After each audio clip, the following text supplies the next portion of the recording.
ಇವತ್ತು ನಾನು high protein ಇರುವಂಥ ರಾಗಿ ಮಿಲ್ಕ್ ಶೇಕ್ ಹೇಳ್ಕೊಡ್ತಾಯಿದ್ದೀನಿ. ಇದು ಮಕ್ಕಳಿಗಾಗಲಿ ದೊಡ್ಡವ್ರಿಗಾಗಲಿ ತುಂಬ ಹೆಲ್ದಿ. ಮಕ್ಕಳಿಗೆ ವಾರದಲ್ಲಿ ಒಂದು 2 ಸಲ ಮಾಡಿಕೊಡಿ. ಇವಾಗಿನ ಮಕ್ಕಳು ಮುದ್ದೆ ಆಗಲಿ ರೊಟ್ಟಿ ಆಗಲಿ ಯಾರೂ ಇಷ್ಟಪಡಲ್ಲ ರಾಗಿದು. ರಾಗಿನ ಕ್ಲೀನ್ ಮಾಡಿಕೊಂಡು ನೈಟು ಒಂದು 5-6 ಸತಿ ತೊಳೆದಿದ್ದೀನಿ, ಅಷ್ಟು ಧೂಳು ಬರುತ್ತೆ. ತೊಳೆದ್ಬಿಟ್ಟು ನೆನೆ ಹಾಕ್ಕೊಂಡಿದ್ದೀನಿ. ಇವಾಗ ನೆಕ್ಸ್ಟ್ ಡೇನಾಗೆ ಅದನ್ನೆಲ್ಲ ಜಾರಲ್ಲಿ ತೊಗೊಳ್ಳಿ, ನೀರೆಲ್ಲ ತೆಗೆದ್ಬಿಟ್ಟು. ಮತ್ತು ಇದಕ್ಕೆ 1 ಕಪ್ಪು ಹಸಿ ಕೊಬ್ಬರಿ ಹಾಕ್ಕೊಳ್ಳಿ. ಹಸಿ ಕೊಬ್ಬರಿ ಮತ್ತು ಹಾಗೆ ಒಂದು 3 ಬಿಡಿಸ್ಬಿಟ್ಟು ಇಲಾಚಿ ಹಾಕ್ಕೊಂಡು ಇನ್ನು ಸ್ವಲ್ಪ ನೀರು ಹಾಕ್ಕೊಂಡು ಹಾಲು ಬರಬೇಕಲ್ಲ ನಮಗೆ ಅದರದ್ದು.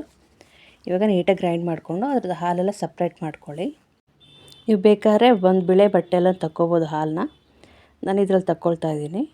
ಇದರಲ್ಲೂ ಮಾಡಿಕೊಂಡು ಮತ್ತು ಇನ್ನೊಂದು ಚಿಕ್ಕ ಸ್ಟ್ರೈನರಲ್ಲೂ ತಕ್ಕೊಳ್ತೀನಿ ನಾನು, ಮಕ್ಳಿಗೆ ಕುಡಿಯೋಕ್ಕೆ ಈಸಿ ಆಗುತ್ತೆ ಅಂತ ಹೇಳ್ಬಿಟ್ಟು. ಇದೆಲ್ಲ ಹಾಲು ಬಿಟ್ಕೊಂಡಿರೋದ್ರಿಂದ ಅದರಲ್ಲಿ ಏನೂ ಇರೋದಿಲ್ಲ, ಅದರಲ್ಲಿ ತೆಗೆದುಬಿಡಿ. ಮತ್ತು ಇದನ್ನು ಸ್ವಲ್ಪ ಬಿಸಿ ಮಾಡಿ. ಜಾಸ್ತಿ ಬಿಸಿ ಮಾಡೋಕ್ಕೋದ್ರೆ ಅದು ಗಂಜಿ ಥರ ಆಗೋಗುತ್ತೆ, ರಾಗಿ ಅಲ್ವಾ, ಗಂಜಿ ರೂಪದಲ್ಲಿ ಬರುತ್ತೆ. ಈ ರೀತಿ ಕೈ ಮಾಡ್ಕೊಂಡು ಸ್ವಲ್ಪ ಬಿಸಿ ಆದರೆ ಸಾಕು, ಆಫ್ ಮಾಡಿಬಿಟ್ಟು ತಣ್ಣಗಾಗಿಬಿಟ್ಬಿಡಿ ಅದನ್ನು. ಇವಾಗ ಅದೇ ಜಾರಲ್ಲಿ ನಾನು 2 ಬನಾನ ತೊಗೊಳ್ತಾ ಇದ್ದೀನಿ, ಕಟ್ ಮಾಡಿ ಹಾಕ್ಕೊಳ್ತಾ ಇದ್ದೀನಿ. ಈ ಸ್ವೀಟ್ ಸರಿ ಹೋಗೋಷ್ಟು ನಾನು ಬೆಲ್ಲ ತೊಗೊಳ್ತಾ ಇದ್ದೀನಿ. ಇದು ಬೆಲ್ಲ ಪೌಡರ್, ನಾನು ಇದನ್ನೇ ಯೂಸ್ ಮಾಡ್ತಾ ಇದ್ದೀನಿ ಇದರಲ್ಲಿ. ಹಾಗೆ ನಾವು ಬಿಸಿ ಮಾಡಿ ತಣ್ಣಗೆ ಮಾಡಿಟ್ಟಂಥ ಹಾಲು. ಈ ಹಾಲು ಮಾತ್ರ ಜಾಸ್ತಿ ಕುದಿಸ್ಕೋಬೇಡಿ, ಸ್ವಲ್ಪ ಬಿಸಿ ಆದರೂ ಸಾಕು, ಆಫ್ ಮಾಡ್ಕೊಂಬಿಡಿ. ಇವಾಗ ನೋಡಿ ಇದೆಲ್ಲ ಆಗಿದೆ. ಇವಾಗ ನಮ್ಗೆ ಹೈ ಪ್ರೋಟೀನ್ ಇರುವಂಥ ರಾಗಿ ಮಿಲ್ಕ್ ಶೇಕು ರೆಡಿಯಾಗಿದೆ.